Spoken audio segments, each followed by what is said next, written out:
La fin du calvaire pour ce petit garçon soudanais. Après 3 jours d'attente en mer, le cargo danois sur lequel il se trouvait avec une centaine d'autres migrants a finalement été autorisé à accoster en Sicile. Vendredi, au large de la Libye, le navire avait changé de cap pour les secourir.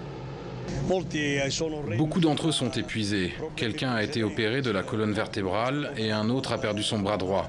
Mais ce sont des choses qui se sont produites avant. Ils ont été bien soignés, ils ont mangé, ils sont calmes même s'ils sont psychologiquement fatigués.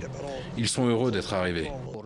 Et le dénouement devrait être identique pour les plus de 230 migrants qui se trouvent à bord du Lifeline, ce navire humanitaire bloqué en Méditerranée depuis samedi et dont aucun pays ne voulait jusqu'à présent, pourra finalement accoster à Malte. C'est ce qu'a annoncé le chef du gouvernement italien, ajoutant que Rome accueillera même une partie des migrants. Jamais l'Europe n'a été autant divisée sur la question migratoire. Il y a finalement 2 modèles qui s'affrontent. Il y a celui d'Angela Merkel et d'Emmanuel Macron qui consiste à vouloir imposer avec éventuellement des sanctions financières des migrants dans les pays européens. Et puis il y a la volonté exprimée avec fermeté et humanité d'ailleurs par Matteo Salvini en Italie, par l'Autriche, par la Hongrie, par la Pologne qui consiste à dire traitons le problème dans les pays d'émigration et non pas sur le sol européen.